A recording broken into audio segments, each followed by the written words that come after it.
All right, everybody. So we are back with some new stuff this week. We are going to be looking at comparing two texts for kind of practice on your for your CUA composition.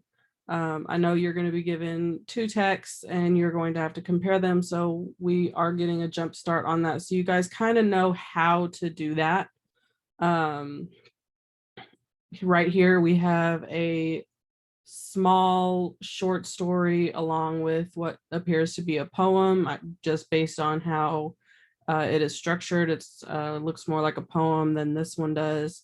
This one looks more like a short story the way I see it, again, like it's structured. Um, First things first, I want y'all, you should have two pages here. You should have the top page that has the two passages with a couple of questions, and then down here a glossary and a picture, and then you'll have a second page which should have questions 3 through 7, and then it has this constructed response section. I want you to kind of draw a line. Oh, a line is kind of messy. Let me clean that up. Draw a line kind of right here. That's still messy, but it'll work. Um, and then kind of put, tomorrow's date right there. Tomorrow's date is the 6th. Um, just to kind of let you guys know that this part of it is going to be done tomorrow. Okay. You don't have to worry about the constructed response today. We are just going to be focusing on analyzing the two passages, answering the questions, and that is all you're going to have to do today. Tomorrow, we'll get into the constructed response and how you can start kind of creating a piece of writing or start a composition based on answering a question about two texts. Okay. So let me, now that we kind of have that broken down, let me just get my single page set up here. All right. So I have it set up. We can just see one page at a time. It kind of works out. So what is the story about? So, well, doing a little bit of a pre-read here, or even just kind of looking at different features that I see in the text. We have the title up here. Let me get my highlighter. We have the word papa over here, and then we have dad over here. So that kind of leads me to believe that my topic, it's going to be something about dads. Okay. Something about dads, obviously, based on the title. All right. Um, Another couple of things that I notice here is that some of our words have little numbers next to them. That just kind of tells you that there is a footnote, and footnotes, ironically enough, are at the foot of the paper, the bottom of the paper. So if I scroll down, I'm looking for those two numbers. So I come down here and I see at the bottom of the page, that's where they are. Basically what it is doing is giving me it's telling me, hey, there's two words in there that you may not know the meaning of. We have abuelito, which is Spanish for grandfather. And then we have está muerto, which is Spanish for he is dead, or, uh, possibly a loose translation. Something more specific, you would need to speak with somebody that is more fluent than I in Spanish. I'm just going off of what the footnote says. All right. So that kind of gives you your context for how to use it in here. So, abuelito is grandfather and esto muerto means he is dead. So we're going to start with the first little short story. It says, Papa who wakes up tired in the dark. Okay, and I know I have my writing kind of mixed up right there, but that says tired. So we have, your abuelito is dead, Papa says early one morning in my room. Esto muerto. and then, as if he just heard the news himself, crumples like a coat and he cries. My brave papa cries. I have never seen my papa cry and don't know what to do. I know he will have to go away, that he will take a plane to Mexico. All the uncles and aunts will be there, and they will have a black and white photo taken in front of the tomb with flowers shaped like spears in a white base, because that is how they send the dead away in the old country. Because I'm the oldest, my father tells me first, and now it is my turn to tell the others. I will have to explain why we can't play. I will have to tell them to be quiet today. My papa, his thick hands and thick shoes, who wakes up tired in the dark, who combs his hair with water, drinks his coffee, and is gone before we wake, today is sitting on my bed. And I think of my own, if my own papa died, what I would do. I hold my papa in my arms. I hold and hold and hold him. So basically, the little short story is about a loved one who has passed away, and it's the oldest child. It does not indicate whether the oldest child, I know by the author, it says that it is Sandra Cisneros, which is typically a female name, and it is said in the first person. So I am going to assume that the oldest child is a daughter. And, he tells his oldest child that, the grandfather has fallen away, and now it is up to the oldest child to kind of step up into that space and let all of the younger siblings know, hey, something's going on. We got to, be respectful of the loss and everything else. And then, of course, we end up down here. We have this child that has, he basically looks up to the father as a strong figure. He says that she's never seen her papa cry, doesn't know what to do, is confused, and is trying as best as she can to help her father through the grief process, or at least the beginning of the grief process. So that's our first little story here. We'll move on to read the poem, and then we will answer through a few of the questions. I'll do these first two together with you guys, and then you guys are going to be responsible for the rest of them. All right. But before we get into that, let's go on. So we have Only a Dad by Edgar Guest. Excuse me. Only a dad with a tired face, coming home from the daily race, bringing little of gold or fame to show how well he has played the game, but glad in his heart that his own children rejoice to see him come and to hear his voice. Only a dad with a brood of 4, one of 10 million men or more, plodding along in the daily strife, bearing the whips and the scorns of life, with never a whimper of pain or hate, for the sake of those who at home wait. Only a dad neither rich nor proud, merely one of the surging crowd, toiling, striving from day to day, facing whatever may come his way. Silent whenever the harsh condemn, and bearing it all for the love of them. Only a dad, but he gave his all to smooth the way for his children small, doing with courage stern and grim the deeds that his father did for him.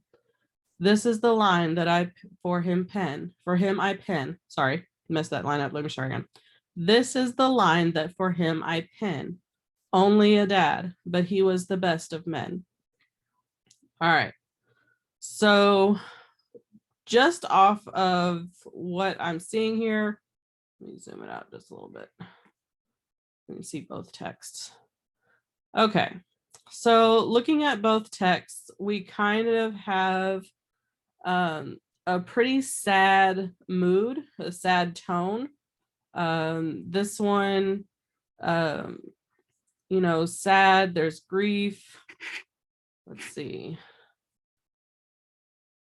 We have grief, okay, and sadness. And then over here, we don't really get any sadness. We just kind of get, he's kind of almost honoring, kind of looking up, admiring So we start off with I'm going to go with admire. He's admiring the dad. And then right down here is kind of where I have kind of a twist in that admiration, and it turns a little bit sad. Not so much sad, but kind of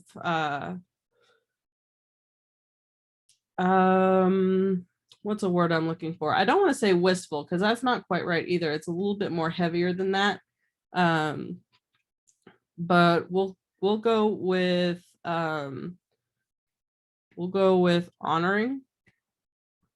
My handwriting is horrible, guys. I'm still kind of getting used to this little pen toy. We're gonna go with, he's honoring, kind of a sad honor. Okay, so we kind of have a sad honor thing going on here. Kind of like a homage to his father.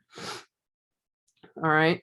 I also noticed that down here, up here, we're kind of with only a dad with a tired face coming home from the daily race, bringing little of gold or fame.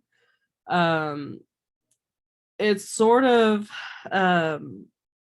talking in the moment. It's not really showing a past tense. It is kind of showing a present tense almost. Bearing the whips and scorns of life, never whimper of pain or hate, for the soak who those at home wait. It still kind of sounds present.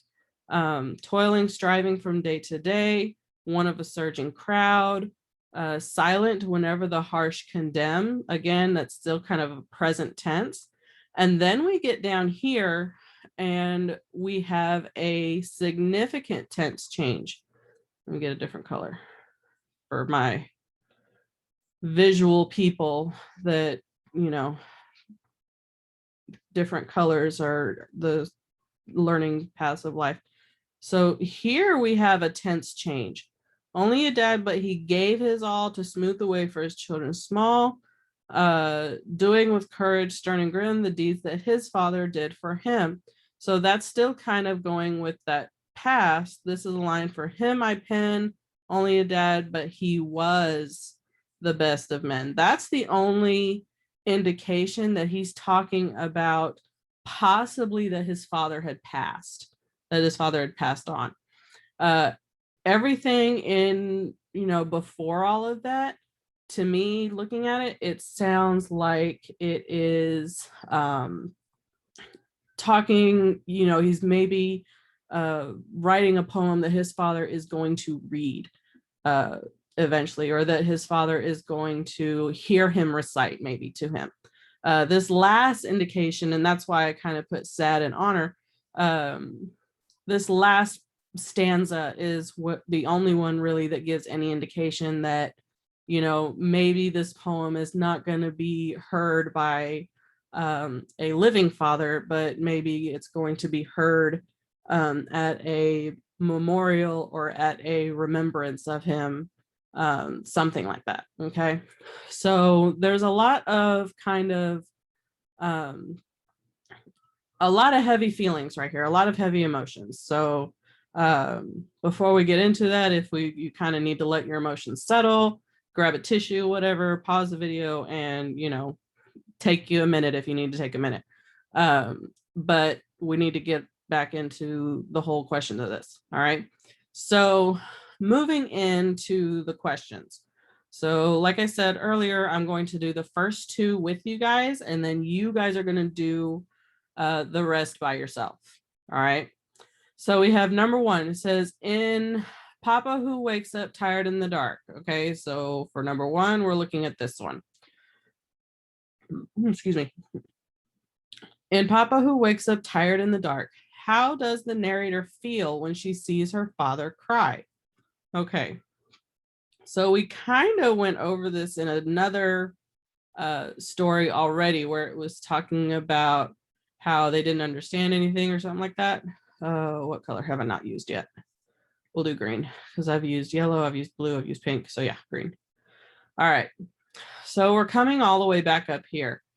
where he's actually talking about, the papa crying.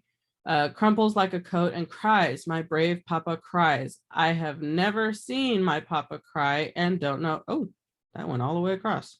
I did not want that to happen. We were in one story. There we go. I have never seen my papa cry and don't know what to do. Okay. So if you don't know what to do and you've never seen something before, you're either A, guilty or responsible for his sadness. Well, no, because the little kid is not responsible for grandpa dying. So that is off a big O, off the table. B, we have confused or puzzled. That's probably the one that's most heavily inferred by that. We have other answer choice here. We angry or irate. I don't think anyone can be really angry seeing a grown man cry.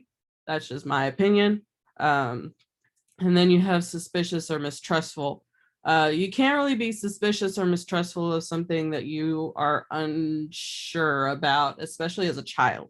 Suspicious or mistrustful is typically not something you see in young children, and kind of the way word usage has been done and what the author here is feeling. I get a sense that this oldest child, even though she is the oldest, she might be, pretty young, maybe a little bit younger than you guys. So I don't get the sense that she is going to be suspicious or mistrustful. So we are left with B, confused or puzzled. All right. So then we have for number 2, we're looking at the poem. So we're coming over here for number 2. So this one was number 1. It's number 2. All right. So we have in Only a Dad, the father's greatest reward for his hard work is.